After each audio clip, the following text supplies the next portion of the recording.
Yes. May I come in, sir? Come. Thank you, sir. Good evening, sir. Good evening. Take the seat. Please. Thank you, sir. Are you comfortable? Yes, sir. You had some water to drink? No, sir, it's fine. Huh? No. Sure. Yeah. I've already drank some water. Good. So you are now in which department, Raman? You are working now? No. Sorry, Are you working? Yes, sir. Where? Sir, actually, I recently got selected into Odisha Civil Service Examination. So, right now I am serving under Odisha Finance Service. Finance, huh? I mean, it's in the probation stage. Okay. So, I am still in training phase. Training? Yes, sir. Okay. When is the training complete?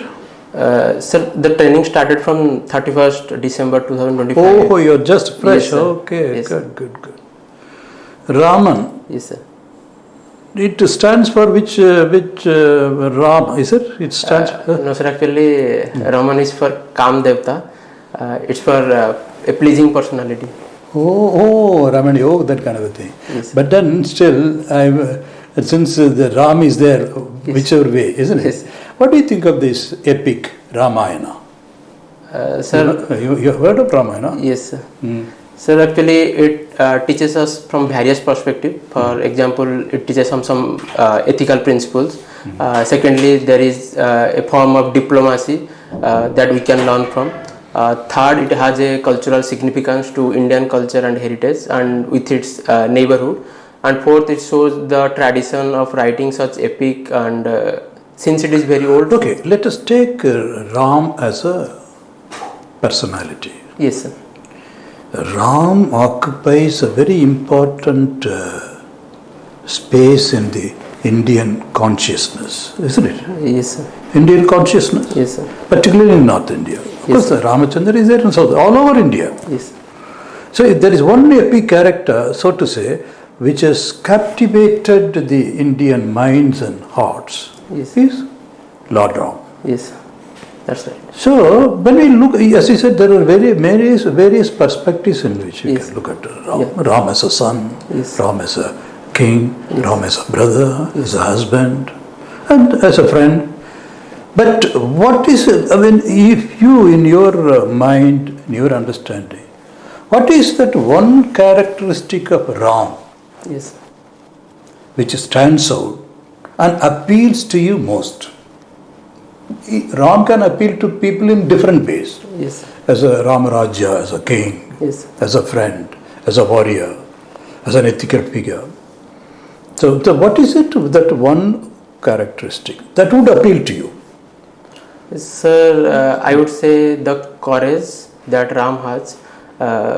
According to the epics, even though he has army of monkeys, he dared to fight with the Ravana. Very good. And even with its courageousness, he has some sort of empathy and compassion, which shows that putting diplomacy at the first line before doing anything extreme and war kind of thing. So I think from that perspective, he is a courageous leader. So Good. That is it. But also in the family, because the story starts when he is young. Yes.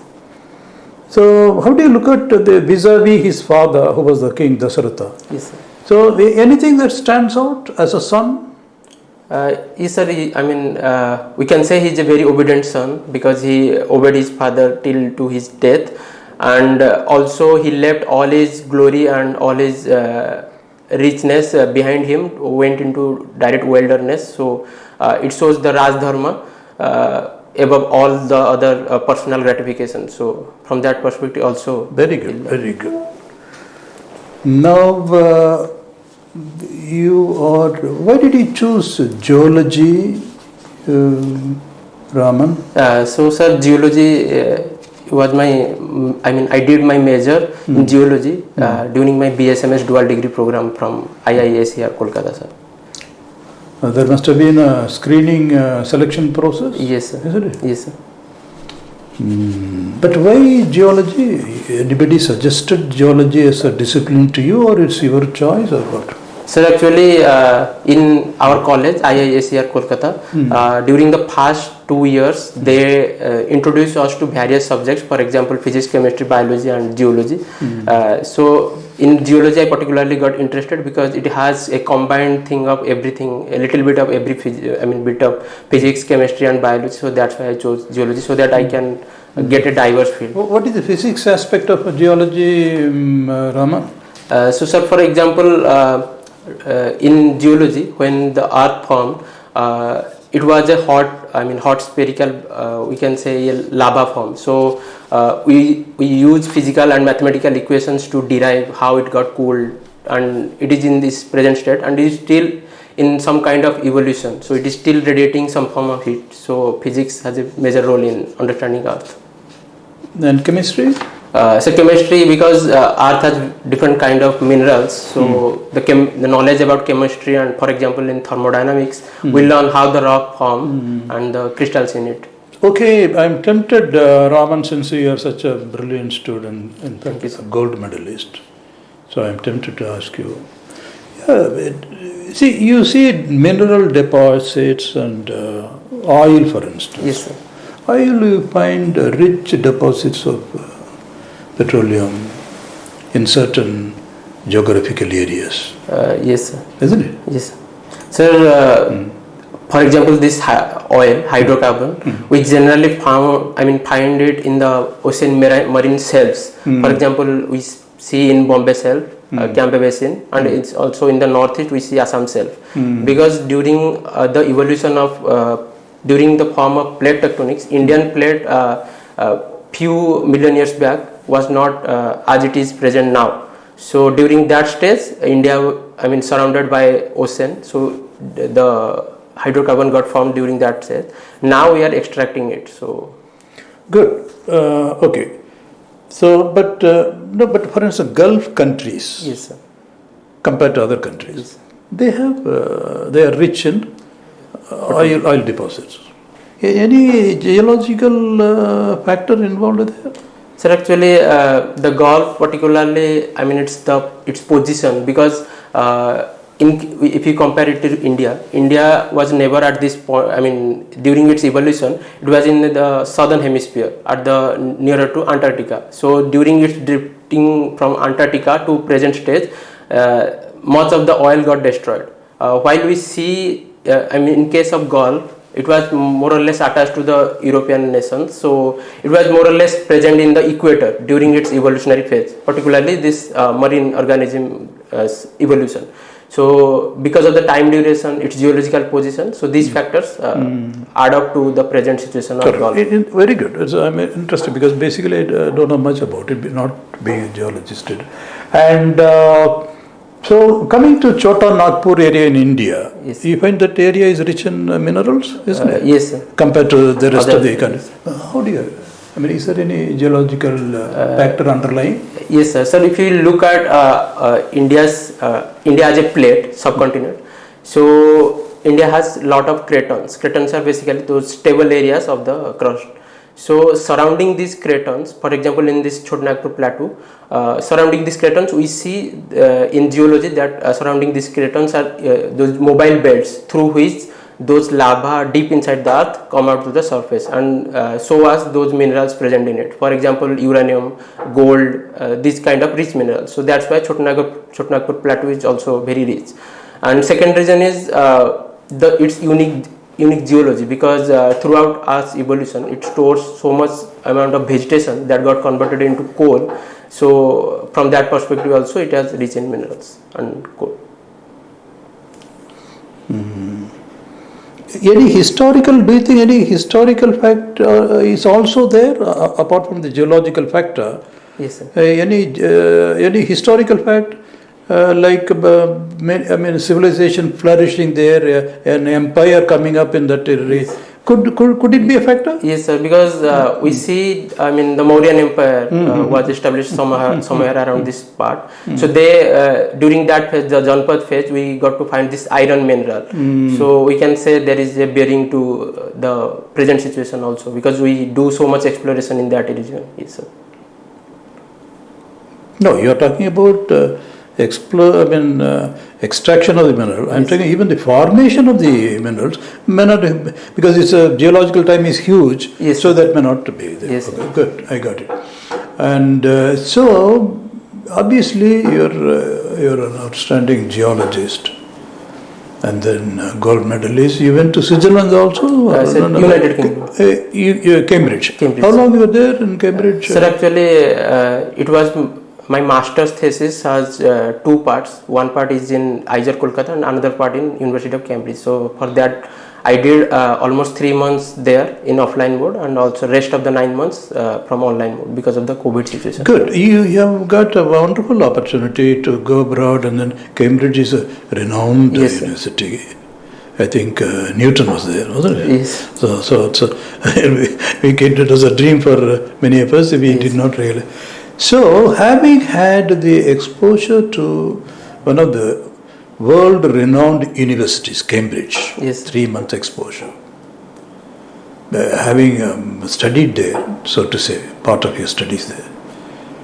And then our own universities. Yes. So what are your takeaways? This 3 months exposure to a very old, ancient and renowned university, where Newton was there. Yeah. So, of course it must have inspired you. But then what are your takeaways? What are the thoughts that remain with you, having studied in Cambridge, even though for a brief period?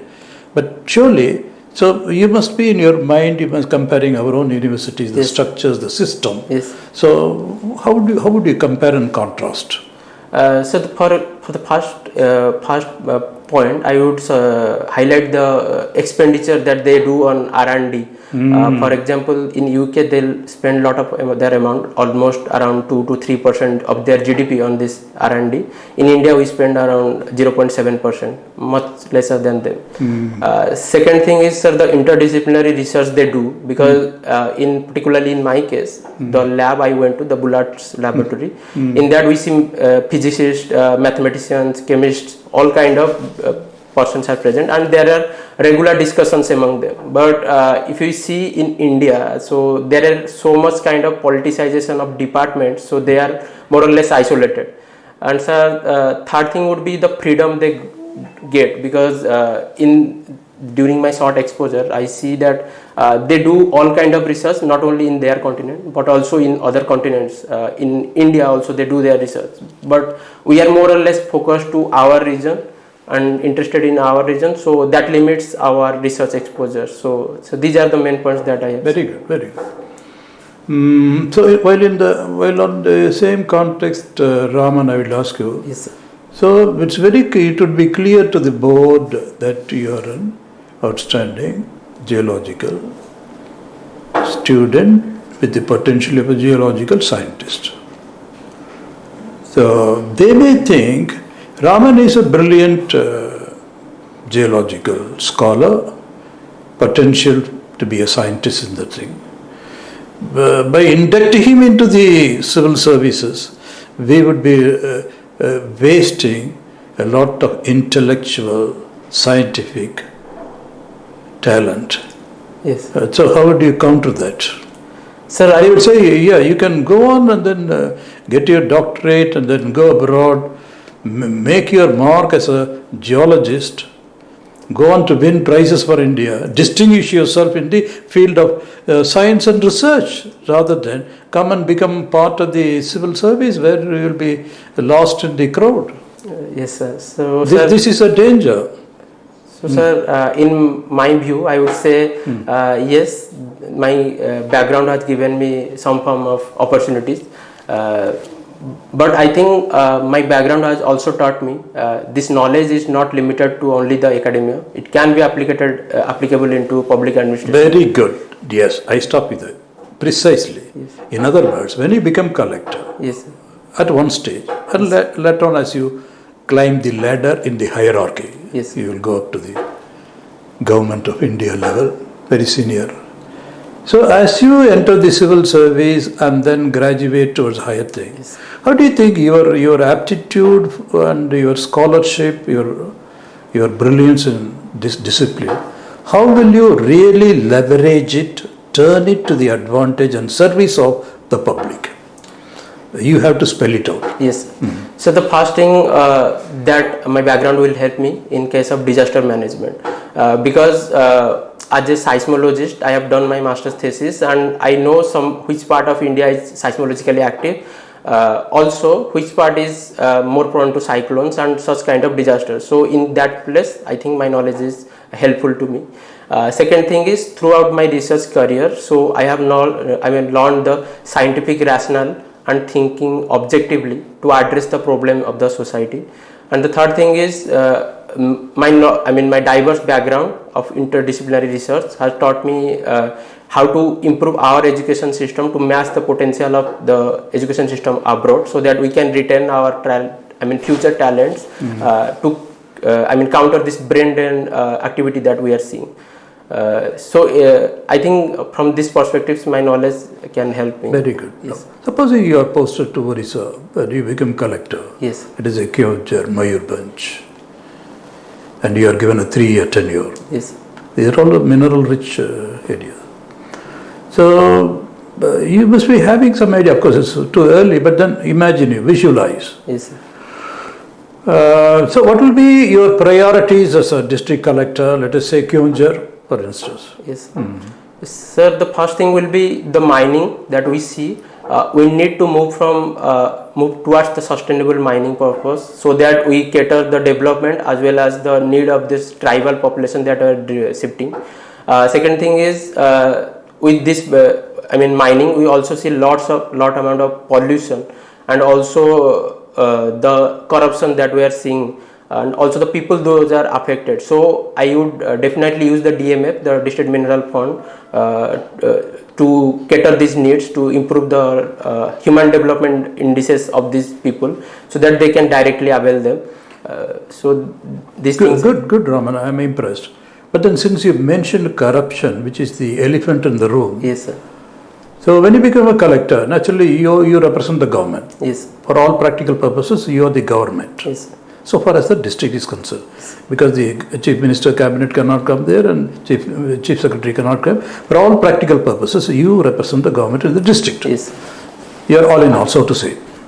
But then there are political representatives there, isn't it? And then political representatives, they have their own constituency. They are people's representatives. They will come to you. Yes, sir. First thing is the district collector, everything. So, but as you said, you have your own standards, and then corruption, you said, yes, corruption is an issue. Yes. But then, so how will you navigate? Because let us be honest about it, there is some corruption, and then political considerations, then political neutrality. All these were the various issues. Yes, sir. And being the head of the district, all the pressure will be upon you. So how do you propose to handle this kind of a pressure, navigate it, and then maintain your own standards, and then deliver administration? You know, the administration in yes. and to the good of the people. Yes. Maintaining your own integrity and the establishment under you. When every public servant in the district is your subordinate. Yes. You have to protect them and ensure that they also keep away from corruption. At the same time, you have to deal with them, because people's representatives, they also have a stake and place in the scheme of things, in the constitutional scheme of things. Yes, sir. So, how do you visualize this? Have you thought about it?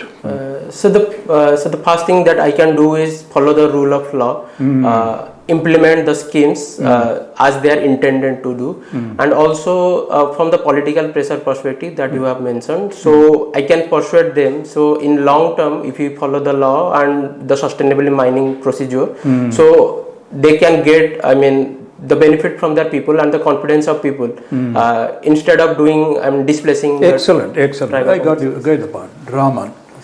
So that brings us, since you have also studied environment as a subject in the school, perhaps. Yes, sir. Huh? Yes. Yes. And geology is part of very much part of the environment.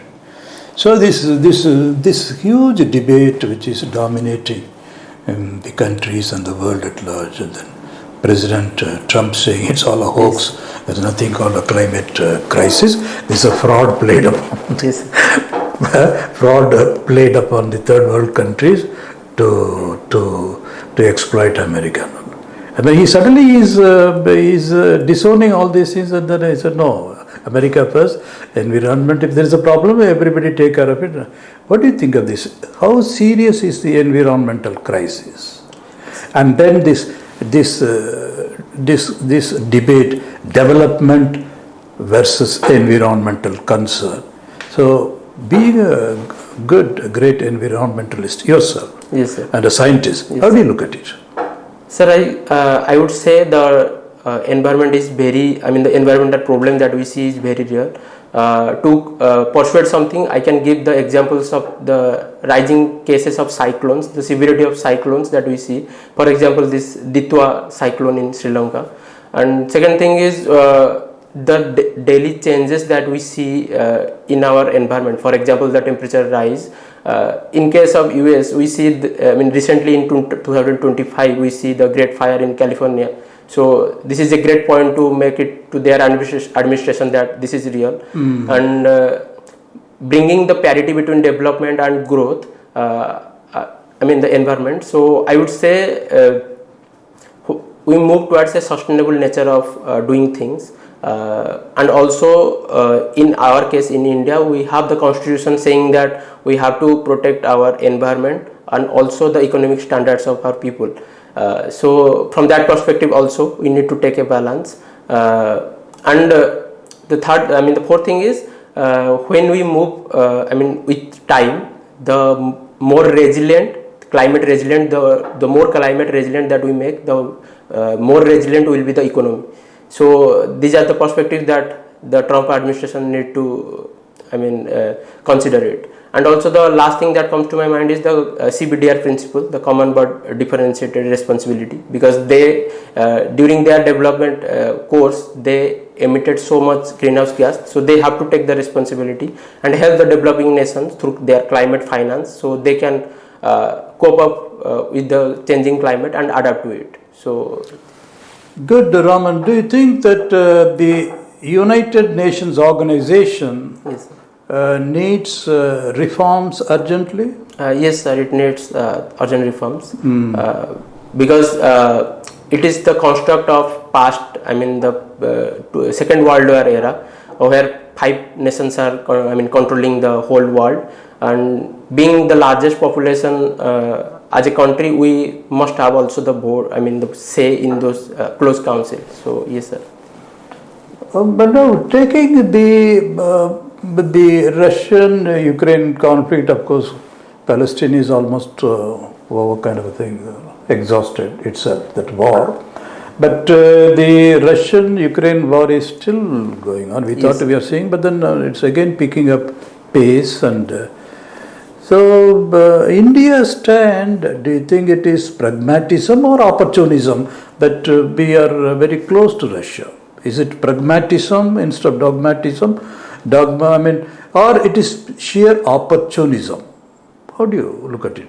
IFS is one of your choices, yes, I suppose. Yes, sir. Sir, I would say India played a pragmatic relationship because it condemned the attacks on Ukraine and it abstained from some votings in UN General Assembly. At the same time, we also promote, our leader, Prime Minister Modi, in several conferences has highlighted that these tensions needs to be solved in a diplomatic way. So I would say we, as a democratic and peaceful country, we support non-violence and diplomatic channels to be opened at all times. Good. There is a criticism from some quarters that India is no longer a secular country. We are becoming more and more Hindu Rashtra. It's a little controversial, yes, but what are your thoughts? So I would say our constitution believes in secularism, whether it is written explicitly or implicitly. At the same time, we see there is some cases of communal tensions in recent past. But also you have to see it from a different perspective, that government has introduced several schemes to improve the conditions of the minority and give them the opportunity to be parity with the majority population. So I would say it's not non-secular, but we are trying our best to get to uphold the constitutional values. Regarding Kashmir, which is still a thorn between India in our relations with Pakistan. Yes, sir. Kashmir, we abrogated Article 370 Yes. and then reduced it to a union territory. And then these things happen, and then Operation Sindoor. Yes. So what is the way forward? Can we ever be friends with Pakistan, and what is the way forward? So I think with Pakistan it is a bit tricky, but we have opened several diplomatic channels. For example, this SARC, UN. So we are using those channels to get a better relationship with Pakistan. And also in Operation Sindoor, we didn't first-handedly step into Pakistan territory. We neutralized the terrorist bases, not their sovereignty. So I would say India is hopeful that this relationship will be better in the near future. How are we negotiating with China? How are we dealing with China? Yes, sir. With China, we have, in our foreign policy, we have, separated our political tensions from the economic relations. In terms of political perspective, we have, since the Galwan class, we have improved our relationship with the China. For example, this Manasarovar Jatra is recently got started, so it shows the improvement in that narrative. And secondly, in terms of economic relations, all those disputes we have recourse to WTO in terms of any disparity that China plays. So, and also we are moving towards self-reliance, make in India, so that our economic relations not be one-sided. This $100 billion deficit, the trade deficit, that can be minimized. Good, Raman. Coming down to the ground realities, Yes. urban spaces, now we are becoming more and more urban. I Yes, think sir. 30 to 40%. And in future we will be becoming more urban population. So urban administration, urban governance becomes an issue. Yes. One of the most important issue is your waste disposal. Yes, sir. So when you come into the civil service and become a Yes. Urban administrator, sometimes you may become commissioner. Yes. Let us say Bombay could be. So how would you address? Because everywhere it's becoming a problem. It's Yes. stinking.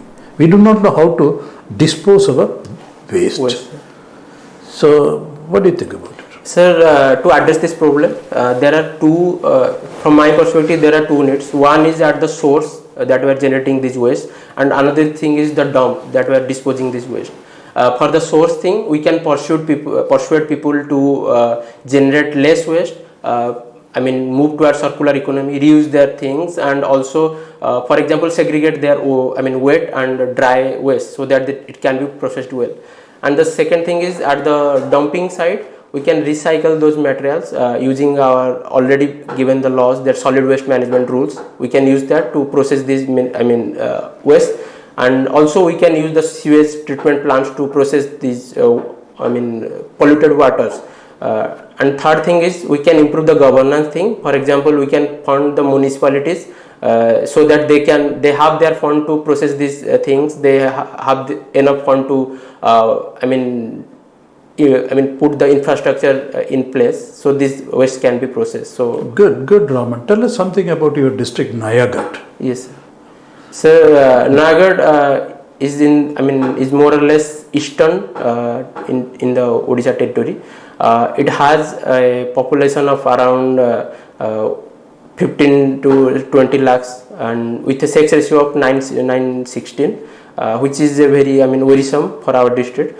At the same time, we hold a forest cover of more than 55%.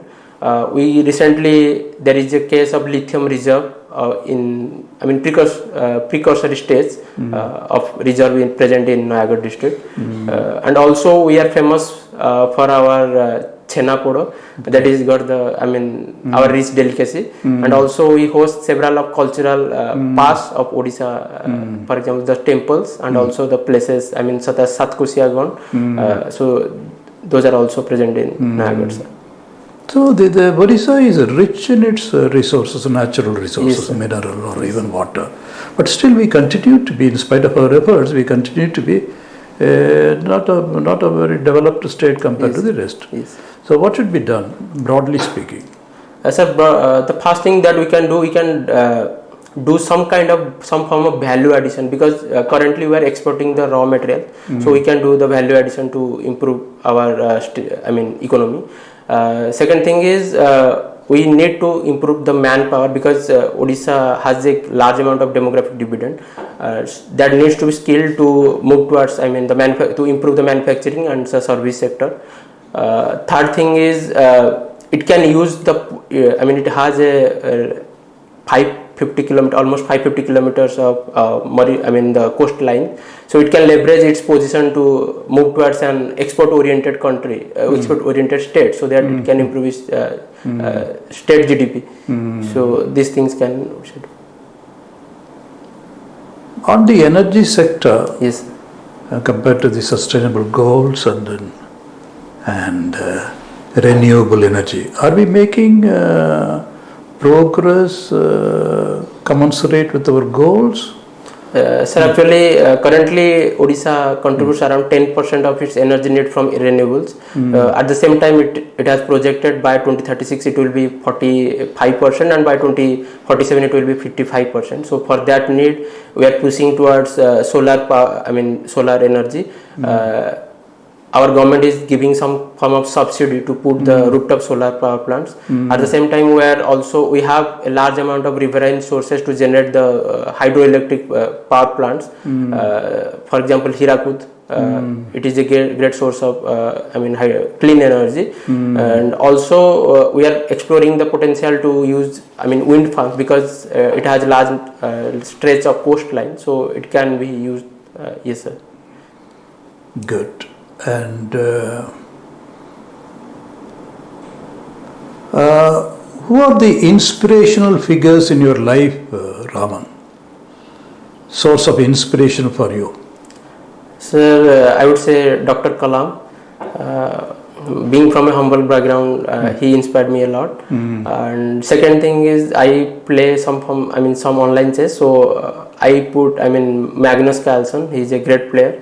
Okay. And he has a great attitude to see chess beyond it, and bringing the work-life balance to his chess career.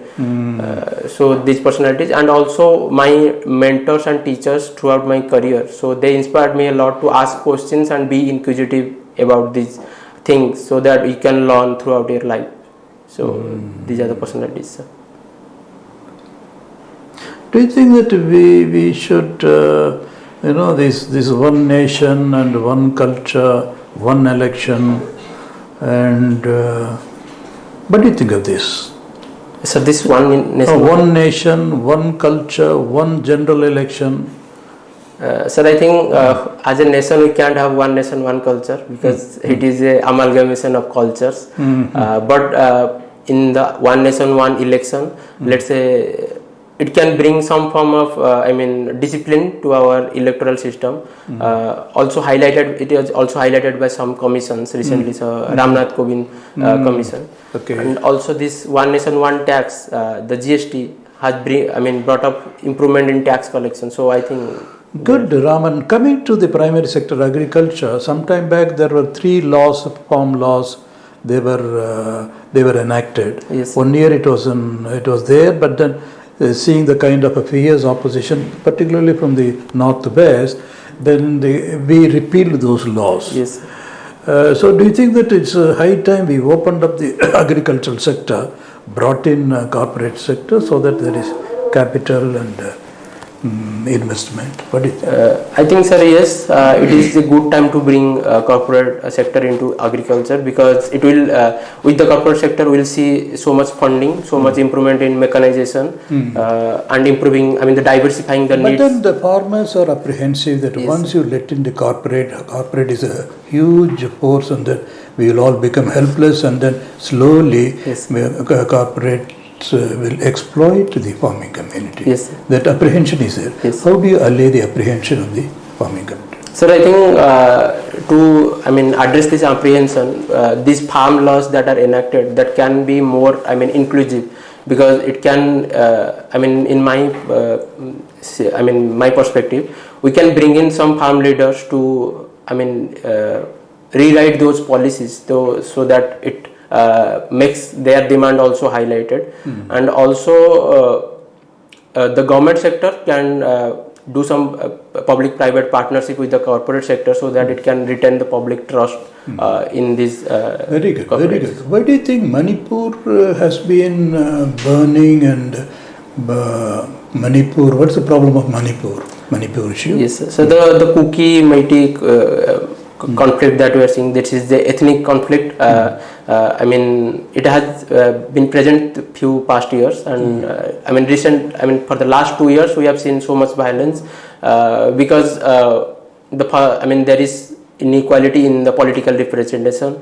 Second thing is the reservation that the Manipur High Court granted to Meitei community, so that Kuki felt that they are getting discriminated, they will get less opportunities. And the third thing is because it is close to the India border with Myanmar, so we see so much amount of infiltrations through this border. Good, good.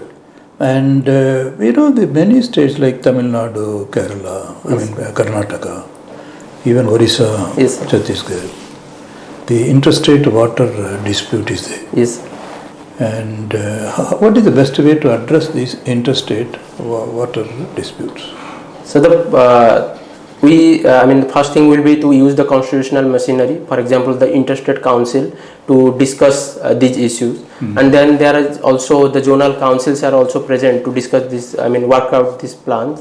And the third thing is, if these are not getting solved, then we should recourse to the Supreme Court so that it can give judgment under its original jurisdiction. And also the tribunals, we also can make tribunals and also amplify the timing so that Very this good. is. Now one more question in Yes, the sir. same context. Do you think if the ruling party in the center and the states is one and the same, it will be easier to resolve these disputes? Don't you think so? Sorry sir, I didn't get your question. No, if there is the same political party in power, both in center and the states, Yes sir. Yes. don't you think it will be an easier way of resolving the disputes? It can, it will be easier, but at the same time, these are the people, are represented by the, the public through a democratic process. So, whatever be the circumstance, we need to be solved, in a peaceful way and using the constitutional machinery. So, why is the governor and governor CM conflict or government and state legislature conflict frequently surfacing in many states, particularly the opposition ruled states? So, and then Supreme Court has to intervene now and then. What do you think of this? Sir, I would say there is some form of lacuna that present in constitution. For example, it has not given any timelines to that is precisely. So Supreme Court in one bench said, have a time limit of three months. But later on in a presidential reference, they said, no, it cannot. We cannot prescribe a timeline which is not there in the constitution. Yes, isn't it? Yes, sir. So that is a presidential reference and an answer to that, but the order is very much there. So what do you personally think?